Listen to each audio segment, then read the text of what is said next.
শিক্ষা সংক্রান্ত গুরুত্বপূর্ণ আপডেটগুলো পেতে হলে অবশ্যই শুভেন্দু একাডেমি চ্যানেলটি সাবস্ক্রাইব করুন। পাশে থাকা বেল আইকনটিতে ক্লিক করে ভিডিওটি বেশি বেশি করে শেয়ার করুন। দেখুন, কর্মচারী সমাজ বর্তমানে ডিএ মামলার পরিস্থিতিটা কি সেটা আমাদের কাছে জানতে চাইছে। সেটা স্বাভাবিকই, সবাই উদ্গ্রীব হয়েছিলেন যে 25% ডিএ পেতে চলেছি। সেই মুহূর্তে সরকার ঠিক যে দিনটি শেষ হলো, যে 6 সপ্তাহ দিয়েছিল 16 মে অর্ডার পরবর্তী, তার 27 জুন শেষ, সেই দিনই সরকার ডিএটা না দিয়ে একটা এমএ অ্যাপ্লিকেশন সর্বোচ্চ আদালতে দাখিল করেছে। এটা আমরা সকলেই জানি যে যে দিনটি শেষ হয়েছে তার পরের দিনও না। তাহলে তারা ভাবছে যে সময় থাকতেই আমরা এমএ অ্যাপ্লিকেশন অর্থাৎ মডিফিকেশন অ্যাপ্লিকেশন আমরা তো দাখিল করেছি, তাই সুপ্রিম কোর্টে এই বিষয়ে বিস্তারিত তথ্য আমরা সরবরাহ করব, তাই আমরা কন্টেমের মধ্যে পড়ব না। আর আমরা কি করেছি, আমরা 26 তারিখ অর্থাৎ আমাদের আইনজীবী ফিরদৌস শামীম 26 তারিখ রাত 12টার পরে মাননীয় মুখ্য সচিব এবং মাননীয় অর্থ সচিবকে বাই নেমে স্মরণ করিয়ে দিয়েছে যে আগামীকাল অর্থাৎ 27 তারিখ যে ডেডলাইনটা দেওয়া আছে সেটা কিন্তু শেষ হয়ে যাচ্ছে।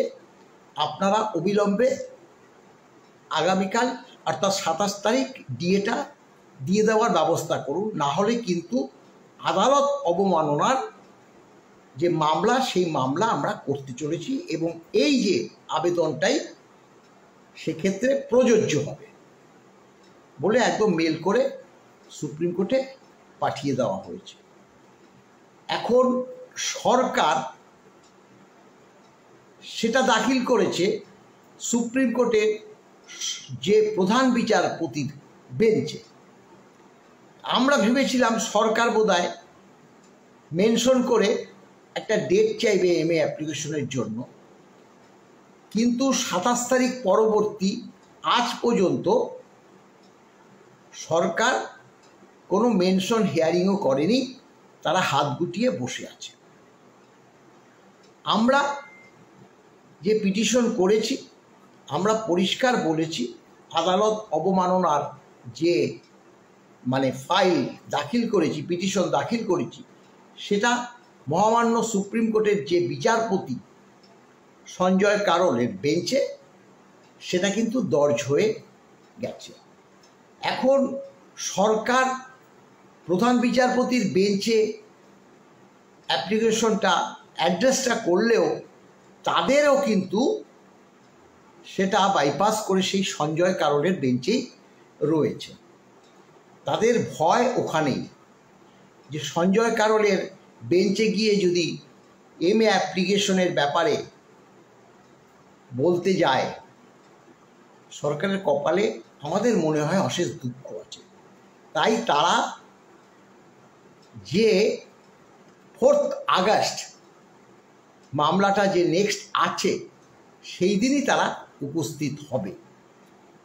আমরা 14ই জুলাই যে সুপ্রিম কোর্ট খুলছে সেখানে আমাদের আইনজীবীরা বলেছে যে আমরা মেনশন করে ডেটটা এই যে 4 আগস্ট আর এই যে জুলাই মাসে মাঝামাঝি খুলছে তার মধ্যে চেষ্টা করব কন্টেম্প পিটিশনটা হিয়ারিং করানোর জন্য। সেটা অবশ্য দেখুন সুপ্রিম কোর্টের উপর নির্ভর করছে, সেটা আমরা বললেই বা আমাদের আইনজীবীরা বললেই যে ডেট পাওয়া যাবে তা তো না।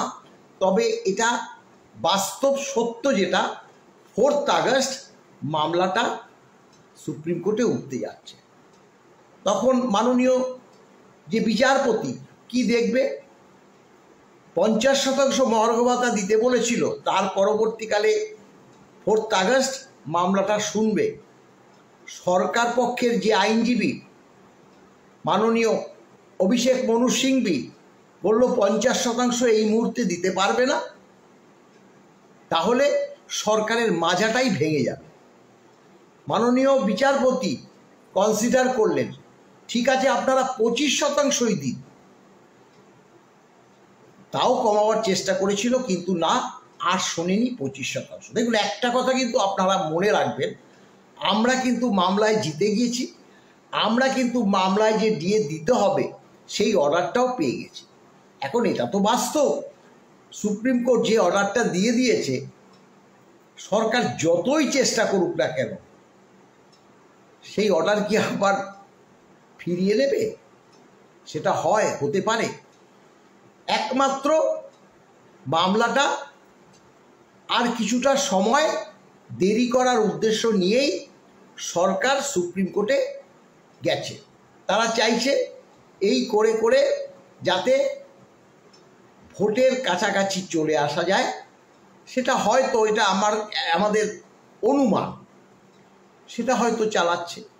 কারণ তারা যে পিটিশনটা দাখিল করেছে সেটার মধ্যে কিন্তু পরস্পর বিরোধী কথা আছে। একবার বলেছে যে আমাদের অর্থনৈতিক সংকট, আবার বলেছে ট্রাইব্যুনাল যে ডিএটা দিতে বলেছে সেটা কিভাবে দিতে হবে অ্যানালিসিস করে দেখতে 6 মাস সময় লাগবে। আবার বলছে যে ডিএটা রাজ্য সরকারের কর্মচারীদের যদি 25% দিয়ে দিই, অর্থাৎ মামলাটা তো এখনো সম্পূর্ণতা পায়নি, মামলাটা ইন্টারিম অর্ডার বের করেছে। তাই যদি সরকার পক্ষ জিতে যায় তাহলে তো 25% রাজ্য সরকারি কর্মচারীদের কাছ থেকে সেটা আবার ফিরিয়ে আনা একটা অসম্ভব ব্যাপার। সেই কারণে যে টাকাটা সুপ্রিম কোর্ট দিতে বলেছে সেই টাকাটা হিসাব করে আমরা সুপ্রিম কোর্টে জমা রাখতে চাই। পরস্পর বিরোধী কথা হলো না? আমাদের টাকা নেই, তাই আমরা এই মুহূর্তে দিতে পারছি না। আবার বলছে ট্রাইব্যুনাল কিভাবে ডিএটা দিতে বলেছে সেটা অ্যানালাইসিস করে দেখতে গেলে 6 মাস দেরি হবে। আগে তো 6 মাস ট্রাইব্যুনালই সময় দিয়েছিল, কেন করেনি? আমরা তো বলেছি আমাদের কাছে করা আছে, আমাদের ডাকুন, আমরা বুঝিয়ে দেব। আমাদের তো ডাকেনি। আমরা তো এমনি যেতে চাইনি, আমরা তো অর্ডার পরবর্তী যেতে চাওয়ার জন্য আমরা চিঠি দিয়েছিলাম। চিফ সেক্রেটারি, ফিনান্স সেক্রেটারি পাত্তা দেয়নি, আমাদের কথা শোনেনি। তাহলে একবার বলছে টাকা নেই, একবার বলছে অ্যানালিসিস করে দেখতে হবে কিভাবে ডিএটা দিতে হবে, সেটা জন্য 6 মাস সময় লাগবে। আবার বলছে যে যেহেতু মামলাটা সম্পূর্ণতা পায়নি, অর্থাৎ শেষ হয়নি, রাজ্য সরকার যদি জিতে যায় তাহলে কিভাবে আবার যে 25% ডিএটা দিয়েছি সেটা কিভাবে ফিরিয়ে আনবো, তাই টাকাটা হিসাব করে আমরা সুপ্রিম কোর্টে রাখতে চাই। এই যে কথাগুলো বলেছে, আমরা দেখুন আইনজ্ঞ তো না, কিন্তু সাধারণ বিচার বুদ্ধি তার তো আছে। এই পিটিশন নিয়ে যদি সর্বোচ্চ আদালতে একটা সরকার যায় তাহলে কিন্তু সরকারের কপালে, আবারও বললাম, অশেষ দুঃখ আছে। তাই আপনাদের বলছি, হ্যাঁ দেখুন, সরকার দেরি করবে, এটা অস্বাভাবিক কিছু নয়। আমরা জানি সরকার কিভাবে দেরিটা করেছে, সেটাও আমরা আপনাদেরকে একবার বলে দিচ্ছি। আপনারা জানেন ট্রাইব্যুনাল রায় দিয়েছিল 26শে জুলাই 2019। আমাদের পক্ষে গেছিল, ওই যে 6 মাসের মধ্যে দিয়ে দিতে হবে, রিভিউ করেছে, আবার হেরেছে। তারপরে আবার 1 মাসের মধ্যে দিয়ে দিতে বলেছে, দেয়নি। আমরা কন্টেম করেছি, কন্টেম থেকে বাঁচতে মামলা 20 সালের নভেম্বরে হাইকোর্টে নিয়ে এসছে, একদম শেষ সময়।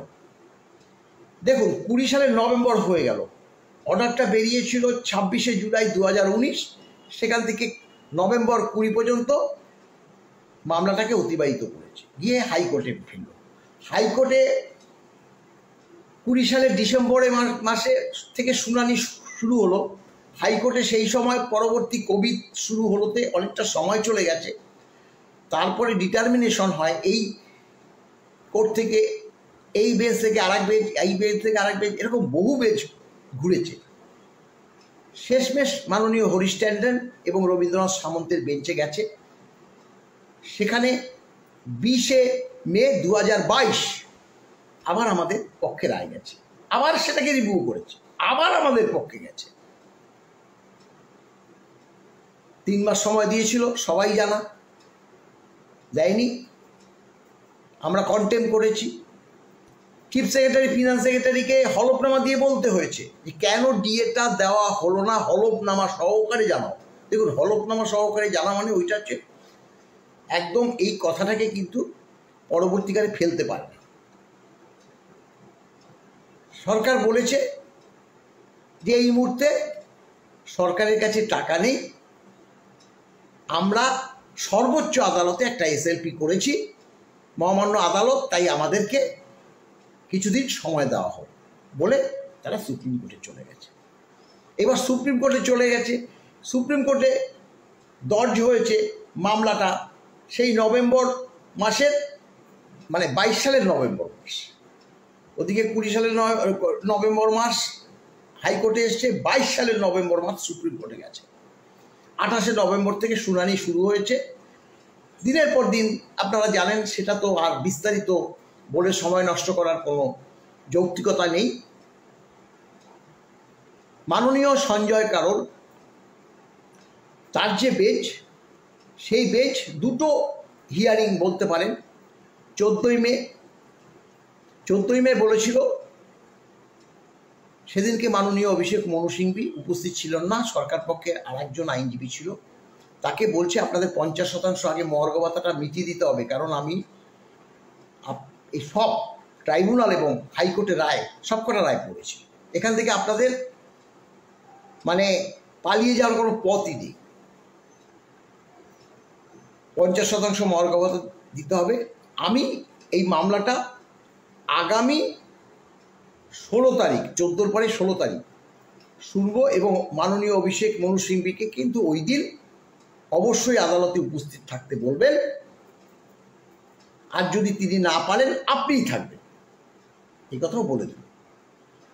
14 তারিখ আমরা উপস্থিত হয়েছি, তারপরে 16 তারিখ আমরা সবাই, আমাদের যে মাননীয় বিকাশ বাবু, ফিরদৌস শামীম, আমি, আমার প্রেসিডেন্ট, সবাই থেকে গেলাম আরও 2 রাত। 16 তারিখের যে ঘটনা, সেটা তো আবার আপনারা সকলেই জানেন। অভূতপূর্ব রায়, সেই রায় একটা ঐতিহাসিক রায়। আমরা 5ম বেতন কমিশনের DA all India consumer price index অনুসারে জানুয়ারি জুলাই করে যে ক্যালকুলেশন হবে, যে ডিএটা দিয়েছে কিন্তু নির্দিষ্ট সময় দেয়নি, সেইভাবে ক্যালকুলেশন করে আমাদেরকে দিতে হবে। সেই ক্যালকুলেশন আমি করে রেখেছি, কিন্তু দুর্ভাগ্য সেটা যে আপনাদের কাছে জানাবো সেই পরিস্থিতি এখন নেই। আমরা জানিয়ে দেবো, আবারও জানিয়ে দেবো, আমি দিয়েছি, আবারও জানাবো। ভালো থাকবেন, নমস্কার।